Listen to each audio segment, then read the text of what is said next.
Frères, c'est pour que nous soyons libres que le Christ nous a libérés. Alors tenez bon, ne vous mettez pas de nouveau sous le joug de l'esclavage. Vous, frères, vous avez été appelés à la liberté, mais que cette liberté ne soit pas un prétexte pour votre égoïsme.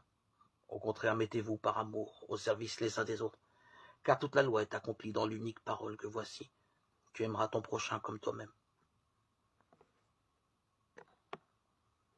Mais si vous vous mordez et vous dévorez les uns les autres, prenez garde, vous allez vous détruire les uns les autres. Je vous le dis, marchez sous la conduite de l'Esprit Saint, et vous ne risquerez pas de satisfaire les convoitises de la chair, car les tendances de la chair s'opposent à l'Esprit, et les tendances de l'Esprit s'opposent à la chair. En effet, il y a là un affrontement qui vous empêche de faire tout ce que vous voudriez.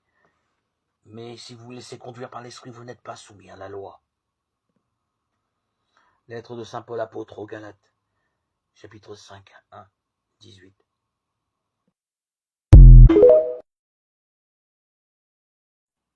Quand notre départ pour l'Italie a été décidé, on a confié Paul et quelques autres prisonniers à un centurion nommé Julius, de la cohorte Augusta. Montés à bord d'un bateau d'Adramitium, en partance pour les ports de la province d'Asie, nous avons pris la mer, ayant avec nous Aristarque, macédonien de Thessalonique. Le lendemain, nous avons abordé à Sidone et Julius, qui traitait Paul de manière très humaine, lui a permis d'aller voir ses amis et de profiter de leur accueil. De là, nous avons repris la mer et nous sommes passés le long de Chypre pour nous abriter des vents contraires. Nous sommes passés par la mer qui borde la Cilicie et la Pamphylie, et nous avons débarqué à Myre en Lycie. Là, le centurion a trouvé un bateau d'Alexandrie en partance pour l'Italie. Il nous y a fait embarquer. Pendant plusieurs jours, la navigation a été ralentie et nous sommes arrivés avec peine en face de Cnide, où le vent ne nous a pas permis d'aborder. Nous sommes alors passés le long de la Crète, en face du cap Salmoné, que nous avons doublé avec peine. Nous sommes arrivés à un endroit appelé Bonport, près de la ville de La Saïa. Nous avions perdu beaucoup de temps et la navigation était très dangereuse, puisque la date du grand pardon était déjà passée, si bien que Paul leur faisait cette exhortation.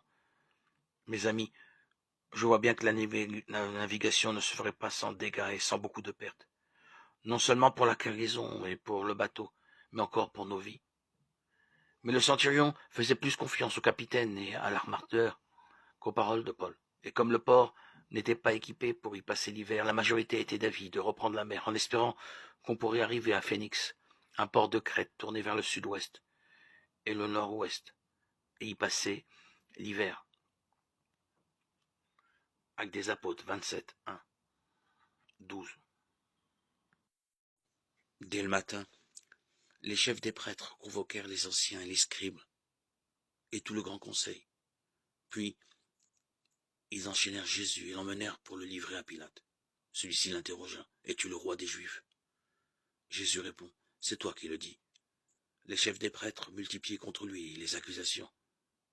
Pilate lui demanda à nouveau. « Tu ne réponds rien ?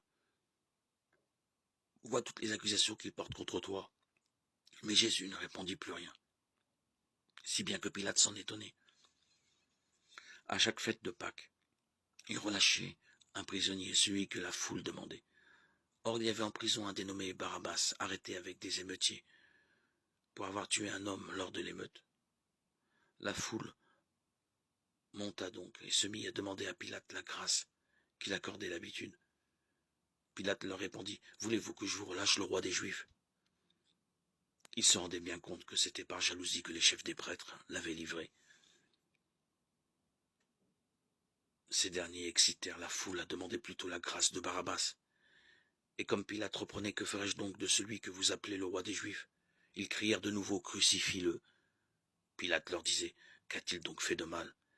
Mais ils crièrent encore plus fort, « Crucifie-le !»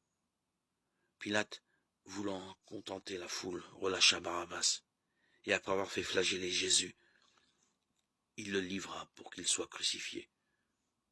Marc 15, 1, 15.